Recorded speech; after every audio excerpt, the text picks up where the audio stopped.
LDBC. This is your boy Coach Sheldon Harrison. You're live on the Coach Sheldon Harrison Boxing and MMA Show live. Okay, guys. I kept telling y'all that I'm gonna bring the heat. I'm gonna continue to bring the heat, and that's what it's gonna be in 2017. I'm gonna bring a lot of heat, and I'm not gonna stop. And people, you probably say, well, Coach, you always talking about this, you always talking about that. Listen, man. Listen. I I say what I say, and I keep it real across the board. Okay, I keep it completely real across the whole board. I do, and that's just the way that is. Okay, there's nobody safe from criticism on this channel. Nobody. If you're doing some silly stuff, if you're doing a lot of silly stuff, then you're not safe from criticism. That's just how it is. Okay, and I criticize everybody across the board on this particular channel, and my criticism is of Golden Boy. We all know about the email. Okay, we know about the email that was written by Hesquiel Balderas. We know about that email. Okay, um, now we're gonna go fast forward. Okay, we're gonna move past that part of this video because you guys know about it, and we're gonna talk about the troubles of Golden Boy. They just kind of continue to get worse and worse and worse. Okay, the Golden Boy promotion troubles are getting worse. Okay, they're getting worse because now you have BoxingScene.com. And shout out to Boxing Scene. And shout out to Fred. I saw this article, when I woke up this morning. And then I said, you know what? I'm not going to make a video yet. Let me see who made a video. And I immediately went to Barbershop Conversations because he's been the guy that's really been on the hot. He been on the hot seat. I mean, I've reported it and I've said stuff about it. But see, Fred of Barbershop, he been on the hot seat. I mean, a couple of people done fell out with him over this, man. And he been on the hot seat, And so I immediately went to his channel when I saw this article, and I looked at it. I'm like, yeah, man, okay. Fred just pretty much told it like it was, so I'm not even going into depth. But, I do have a few questions, okay? I have a few questions. One, my first question was, if they noted this email, and everybody knows about this email, they know about this email, I start thinking, why didn't these guys make a statement about the email? I mean, I don't know. How you going to explain this? But I think the coach can explain this. You see, they're getting ready for this lawsuit that's coming up. They're getting ready for it. And I'm going to be honest, I don't think these guys, I really don't think that they want to say anything else that's going to damage them. But see, they're going to have to answer, and I told y'all they're going to have to answer for these emails. They're going to have to answer for these emails. They got to answer for them because what's happening is, now you're being silent, and people are really just thinking that, okay, that's how you co-sign it. And probably over this email, and I'm pretty sure, Golden Boy, I don't know if they're concerned with the African-American dollar. I don't know. Maybe they are, maybe they're not. I don't know if they're really that concerned because I think that they feel like that they got the Hispanic dollar in their back pocket. And they probably do. Okay? But the African-American dollar is becoming more and more powerful in combat sports. Okay? Because more and more African-Americans, or I'm sorry, more and more black people are actually loving the sports of pugilism. Okay? And that number is going to increase. I mean, B-Hop hadn't said anything. It just, and I figured if anybody who would have said something, I figured it would have been Bernard Hopkins. But we see that that's not true. And I figured Oscar would have made a statement saying, listen, Golden Boy does not, I mean, any kind of statement that Golden Boy does not affiliate with, with people, we don't discriminate based on color and age and sex. See, I figured Oscar De La Hoya would have made a routine comment like that. And you know what? Okay. I'd have been like, okay, well, at least Oscar coming out saying something. But there's nothing. Like zero. So, if you don't say anything, then does that mean you co-sign it? I mean, in my opinion, I think you do. Okay? And I'm not coming on here trying to just, say a bunch of crazy stuff. I'm telling y'all the truth. If you don't say anything, then that means you're probably going to co-sign everything. That's just how it is. And B Hop, I mean, let's just go on and face it, man. You're trying to help Oscar De La Hoya save the company. You're trying. And they just got those deals where they got that 42 fight deal going on. They just got that going. So it appears to me that they're doing damage control within Golden Boy, and they're not trying to say anything else. They're not. They're not trying to make no comments about. They ain't trying to do anything because they probably feel like that whatever comment that they make, whatever comment that they decide to make about this, it's going to be used against them in court.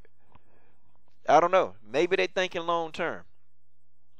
But somebody at Golden Boy, you're going to have to answer. You got to answer. See, it might not be the two biggest faces in Golden Boy. Might not be them two.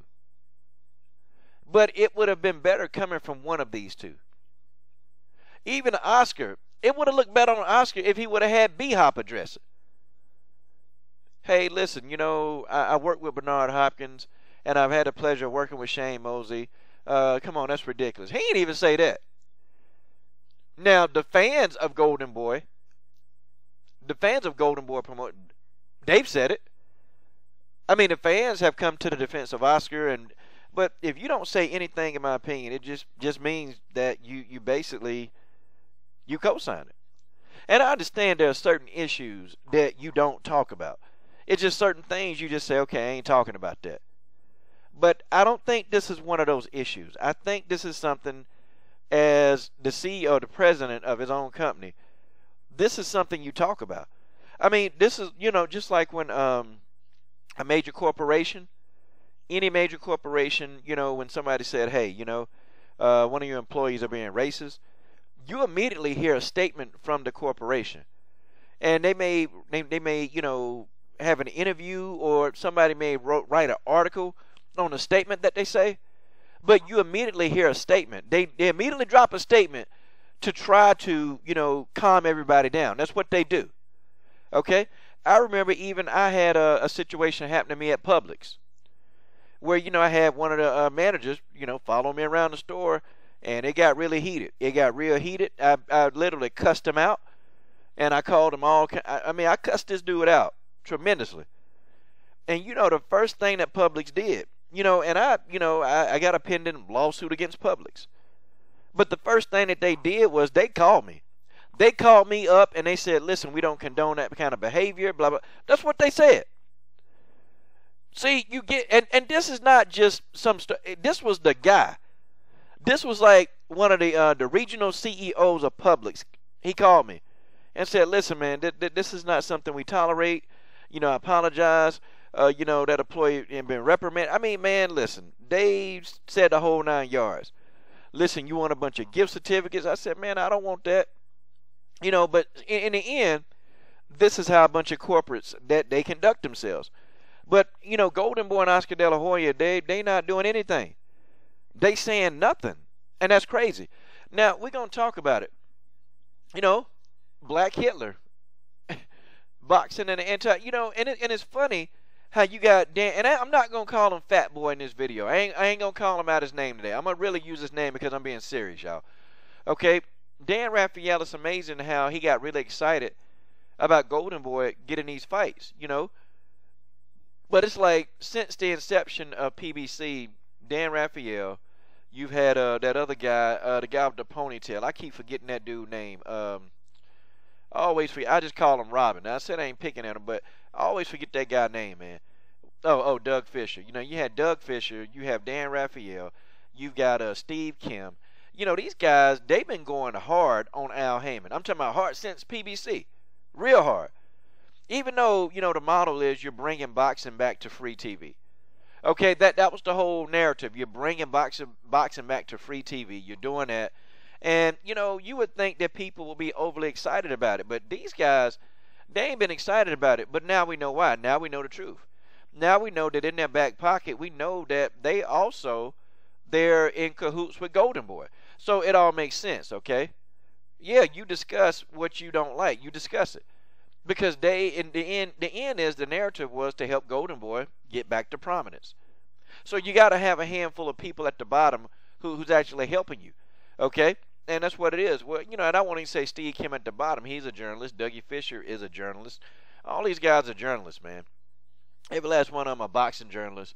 And they have been on Al Haymon's ass since this thing started. They've been on him, okay? Even some of the good fights. Like, you would think that people would be happy about Thurman Porter, They wrote articles about it, but they never mentioned anything about the PBC being the start, being the reason why these great fights are happening. Nah. Nope. Never.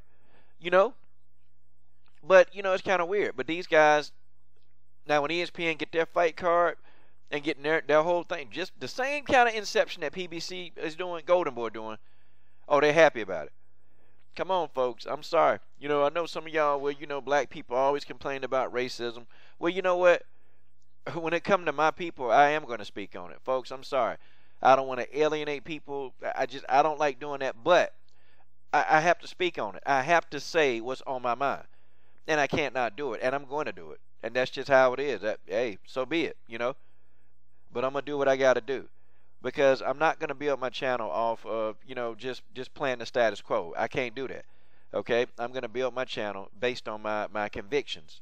And if I can't talk about what I want to talk about, then that means I'm being fake anyway. And I can't. You guys can be mad with me, some of y'all, but at least you know this is how I feel. At least you understand. At least you know. At least you don't walk away from this video knowing that, look, Coach lying to me. Coach is telling you how he feels. And that's just the way that is. That's just the way that is. But the way Al Haymon has been treated by these guys, it's just deplorable, okay? It really is. And I'm not going to let this video carry on too long, but you guys, you can go to the Art on Boxing Scene. And I hope they keep it up. This article needs to stay up, y'all. Okay, this is the article right here. Black Hitler, and I'm going to read pieces of it, and you can read it on your own, or I'll put the link in the description box. That's what I'll do. Okay, it says, as is supposed to be the case with anything related to the Premier Boxing Champions PBC movement, the big news came that out of Brooklyn, New York, Wednesday, January the 18th, was supposed to be all about the boxers, said in an announcement. Rich, that's what I thought too. In a press conference, though, Hill revealed long-awaited showdown between the welterweight Keith Thurman and Danny Garcia ultimately gave way to profanity-laced races. Yep, and that too was crazy. But you know what? These guys, they all came out and they talked about that. All of them talked about that, but none of these guys talked about the Golden Boy email. None of them. On this occasion, the media did its job calling attention to a despicable act because the event was streamed live. In addition to updates coming from reporters on site, you'd like to believe that details of occurrence would have been documented regularly regarding their party. Unfortunately, history in a particular past couple of years, up to including present time, suggests otherwise. Okay, so basically what he just said in a nutshell, he said, listen, if these guys can go and report Angel Garcia making all those racial comments at the Keith Thurman press conference, then why can't they go and why can't these guys do the same thing about this Golden Boy email? Okay, why? And you can read it. I mean, you can read the whole article, man. This thing is long, and I read it twice. It's long, okay? But this guy who wrote this article, Jake Donovan, look, he laid everything out. He laid everything out. He left nothing unturned. This guy told every single thing. And this is probably the largest boxing publication out there. So guess what? Hey, everything's right here. Guys, you can see it for yourself. Take the time to read this article. Take the time to read it. Hopefully they don't take it down. But take the time to read this article. And the guy was up late writing this. He wrote this at what? 1:52 a.m. Eastern Standard Time. So he was up. This thing didn't drop till about 2 a.m. in the morning. So, yeah. Hey, shout out to Boxing Scene. And I know it was tough probably for this guy to write. But listen, you got to do it. This is your boy, Coach Shelton Harrison. I'm done. Subscribe.